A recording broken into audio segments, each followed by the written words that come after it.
I'm not a lawyer, but I read all 31 pages of the latest lawsuit filed in the Diddy universe, so let me recap what's being alleged. If you haven't watched my last video, please go watch it before you continue on with this video.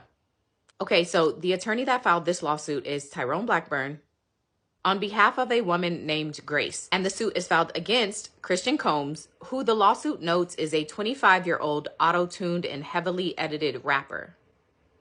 And then before listing out details for the next defendant, who is Sean Combs, the lawsuit says, quote, "Unfortunately, as the saying has it, the apple does not fall from the tree." Sean Combs has been accused of several acts of SA, violence, and other deplorable conducts, and is the father of Christian Combs, who has seemingly taken after his father and the family business of reckless partying, violence, and other illegal conduct. There's also some other John and Jane Does who are listed as defendants. Okay, so when you get to the allegations in this lawsuit, it says that Grace was a stewardess in the yachting industry. And in December of 2022, she and her team were informed that they had been hired to work on a particular yacht during the holiday period.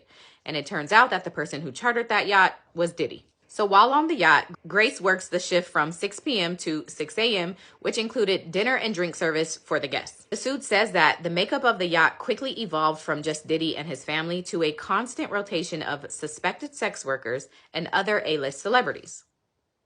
The suit continues on to say that Grace found it very suspicious that after one shot of De Leon tequila or one mixed drink, various women on the yacht would be falling over themselves, panicking, or passing out, which led her to reasonably believe that the alcohol given to these women was likely laced. It then says that Grace was aware that Rodney Jones, a producer who was employed to work on the Love album, quote, was required to be on standby for musical recordings, often late into the night. So on or about the early morning of December 28th, 2022, Grace is told that Christian Combs was coming over to the yacht to record in the yacht's makeshift recording studio. So the suit alleges that Christian came over and was heavily intoxicated, but that didn't stop him from ordering more shots. And then the paragraph reads, quote, "Defendant Christian Combs was playing Cassie's Me and You in the background.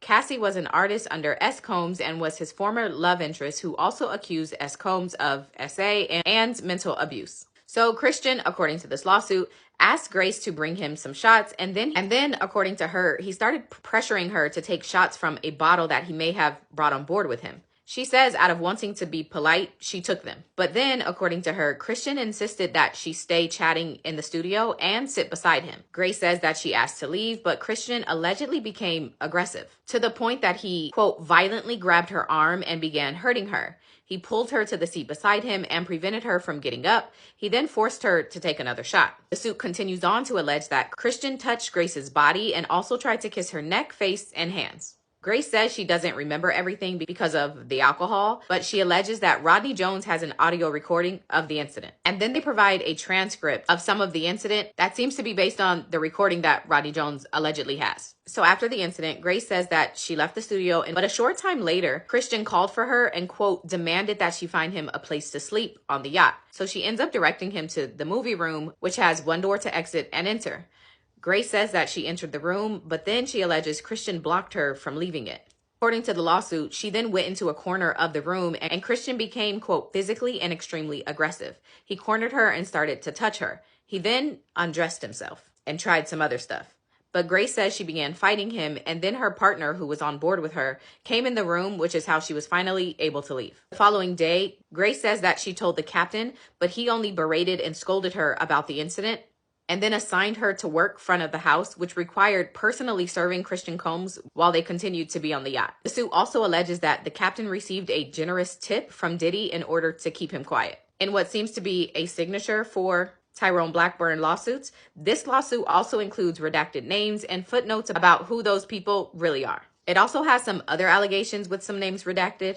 Grace says that she has suffered greatly as a result of this incident, including losing her partner, falling into a depression, and other things, which is why she's suing for assault, battery, SA, premises liability, which is specifically against Diddy since he was the one that leased the yacht, aiding and abetting, which is also against Diddy because according to this lawsuit, Diddy knew that an assault was being or going to be committed because he encouraged and fostered an environment and culture to his son and employees to do whatever they want to the yacht staff. Some of the other causes of action includes intentional infliction of emotional distress and negative infliction of emotional distress. She's asked for a jury trial, so like the other lawsuits, we will see how this plays out. As always, docs are on my Patreon, and if you don't want to join my Patreon, don't.